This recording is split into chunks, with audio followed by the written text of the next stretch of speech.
саламатсыз ағайын. Қазір мына елімізде болып жатқан вирустың алапатына байланысты бір жаттығулар бар. Солармен таныстырғым келіп тұр сіздерді. Бұл ауру көбіне неге үлкен кісілерге, ауру кісілерге тиіп жатыр? Себебі олардың өкпесі жабық. Жалпы адамдардың, қазіргі заманғы адамдар, өкпесі жұмыс жасамайды, дұрыс. 3-тен 1 мүмкіндігіне ғана жұмыс жасайды. Былайша айтқанда, мына өкпе болса, мына екі өкпе. Соның тек мына орта тұсы ғана қамтылған немен, демалумен. Мына үстіңгі жағы мен астыңғы жағы мүлдем жұмыс жасамайды. Соның ішінде бәрі, бүкіл ластың бәрі жиналады, бітеледі. Сол кәдімгі дайын жағдай вирустың келуіне. Вирус келгенде, түскенде адамға сол өкпенің бәрін бітеп, сол арқылы адам демала алмайды. Сондықтан біз не істеуімізге болады? Оны дәрімен ашу емес, арнайы жаттығулармен ашу керек. Ол атам заманнан бар нәрселер, йогада бар, цигунда бар жаттығулар. Солардың ішінен неғұрлым бір жеңілдеулерін алып қолдануға болады.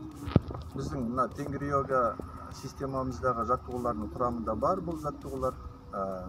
Менің каналымды қарасаңыздар көре аласыздар. Әуел бастан бар, бұрын бірнеше жылдан бері соның бәрін біз шығарып жүрміз. Негізі, бірақ қазір арнайы тап осы қазір болып жатқан жағдайға байланысты тағы да бір көрсетіп жібергіміз келіп тұр. Сондықтан қарап, мұқият қарап алып, тыңдап, ненің не екенін сосын барып жасауға тырысыңыздар. Бұл жаттығулар жасау үшін біріншіден дұрыс демалуды үйрену керек. Ол дегеніміз не? Толық демалу жасау керек. Толық демалу деген өкпенің төменгі жағында қосу керек, ортаңғы жағында, үстіңгі жағында қосу керек. Бірінші содан бастаймыз жаттығуларымызды. Себебі бірінші сол толық демалуды үйренуіміз керек. Ол үшін не істейміз? Астыңғы өкпенің астыңғы жағын қосуымыз керек демалуға, демалу процесіне. Ол үшін ішті шығарамыз демалғанда, вдох жасағанда ішті шығарып.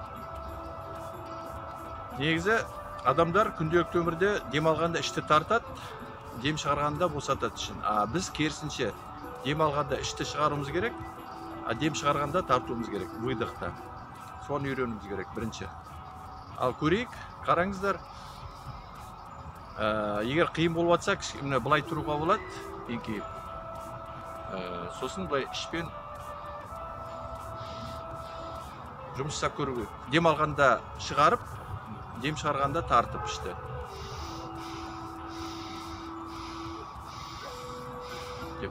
Сосын бір айта кететін, мұрынмен демалу керек. Ауызды қоспаймыз демалуға. Сөйтіп, мына ішті қосуға үйренеміз. Сонда ішпен демалғанда, ішті қосып демалғанда, мына өкпенің төменгі жағы қосылады жұмысқа. Мына жерде көгет деген бар, диафрагма. Сол ішті шығарғанда, сол диафрагма түседі төмен. Сол арқылы мына өкпенің төменгі жағы іске қосылады демалу процесіне. Сондықтан бұл өте маңызды. Дем алғанда, вдох жасағанда ішті шығарамыз, қампитіп былай. Шығарғанда, дем шығарғанда выдохта тартамыз керісінше.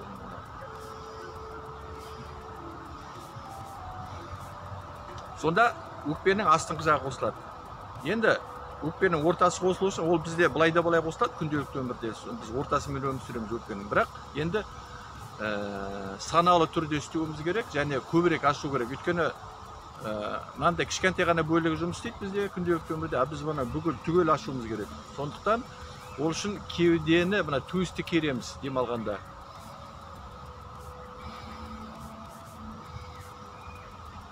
Төсті кереміз, мына қабырғалар ашылып, мына төс тұрған алға шығу керек.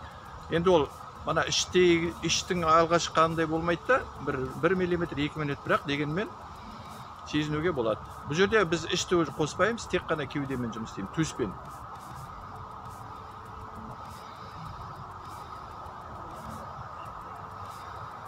Бұл ортаңғы демалу.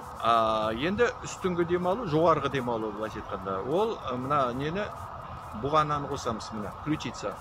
Және иықты сәл-сәл артқа қайырамыз. Дем алғанда көтеріледі, мына буганамыз және иық кішкене артқа кетеді. Дем шығарғанда қайтып келеді бәрі орнына. Бұл жоғарғы демалу. Осы үшеуін үйренгеннен кейін бәрін қосып толық демалу жасаймыз. Былайша айтқанда, бір демалғанда бірінші өкпенің астын қосамыз, ішті қампиту арқылы қарынды. Сосын төсті ашамыз, сосын бұғананы ашамыз. Бір демалғанда, бір вдох кезінде. Сосын бір выдохта, бір дем шығарғанда, бірінші ішті тартамыз, сосын төсті, сосын бұғананы тартамыз. Түсінікті болса, жасап көріңіздер. Бірінші іш, кеуде, төс, бұғана. Сосын шығарғанда да ішті шығарамыз бірінші, төсті, сосын бұғананы шығарамыз. Әйтпесе, егер жоғарыдан шығарсаң, онда қалып қояды. Дем алғанда жоғарыдан бастап дем алсаң, толық өкпе толмайды неге ауаға. Сондықтан қашанда шығарғанда да, тартқанда да төменнен бастамыз. Төменге, ортаға, сосын жоғарыға. Ол түсінікті болар деп ойлаймын. Енді істеп көріңіз, бірінші соны үйреніп алу керек, толық дем алуды. Содан кейін біз өзі динамикалық жаттығуларға көшеміз. Бірінші жаттығу. Аяқ бос, иықтың деңгейінде ашық. Қол бос, иық бос.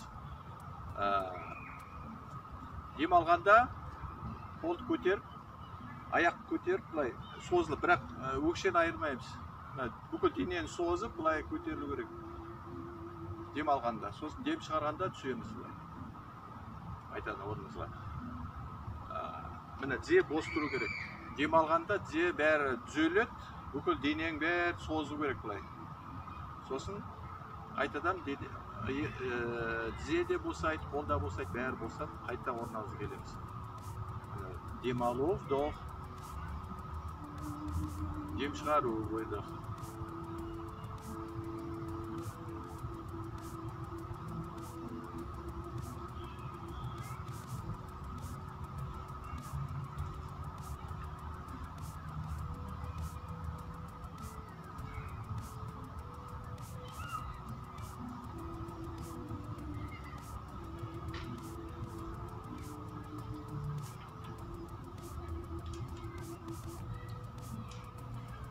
Бұл жаттығу құс деп аталады.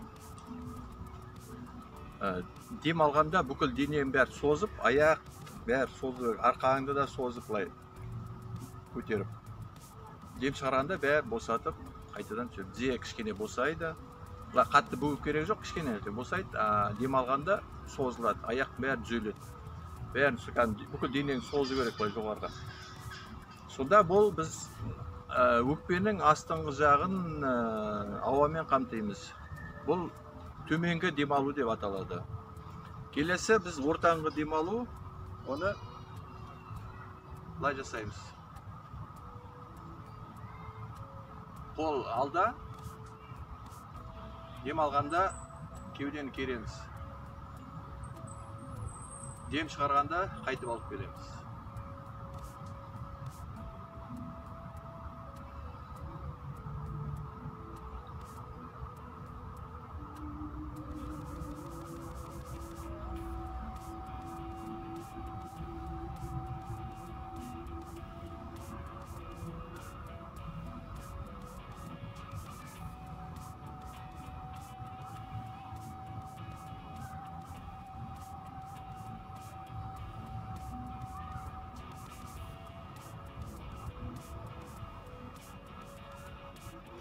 Бұл жаттығумен біз өкпенің орта тұсын толтырамыз ауамен.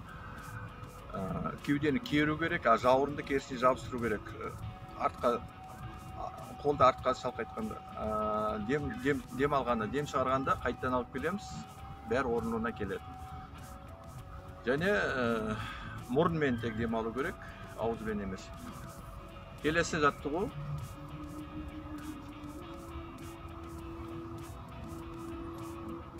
Үшінші жаттығу, ол алаша. Қолды жоғары көтереміз, мына иықтан ары жоғары көтермейміз, мені бұлай.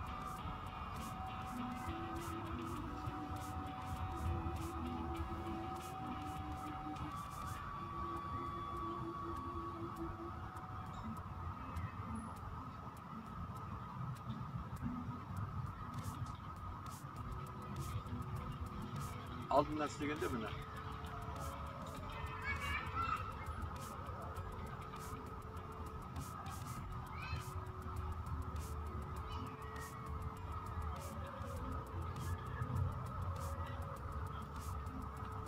Бұл жаттығулар отырып та істеуге болады, тұрып та істеуге болады. Бірақ тұрып істеген жақсы. Сосын мүмкіндік болса таза ауада істеген жақсы. Мынандай бір саябақ немесе бір жер үй болса, аулада, машина жоқ жерде, әйтпесе, егер машиналар жүріп тұрған жерде, түтін бар жерде, ол өкпең ашылады да, өкпенің бәріне сол бүкіл угардың бәрі түседі.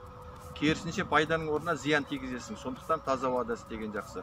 Егер үйде істейтін болсаңыздар, онда бірінші терезені ашып, тазартып алыңыздар, 15-20 минут ауаны тазартып, сосын барып қана істеңіздер. Әйтпесе, пайда емес, зиян болады. Сондықтан байқау керек ол жағын. Екіншіден, арқаны түзу ұстау керек, қисық болмау керек, бүгіліп тұрмау керек, былай бүйтіп мысалға. Үшіншіден, мұрынмен дем алу. Төртіншіден, қанша рет жасаймын десеңіздер, оны өзіңіз білесіз, 5 рет әр жаттығуды, 10 рет, 20 рет жасауға болады. Бас айналуы мүмкін, ештеңе етпейді, ол жақсы, ол оттегі дұрыс бармайды, қан дұрыс бармағандықтан басқа, оттегі де дұрыс бармайды, кислород. Сондықтан мынандай жаттығу кезінде оның бәрі керісінше көп барады да, бас айналуы мүмкін содан.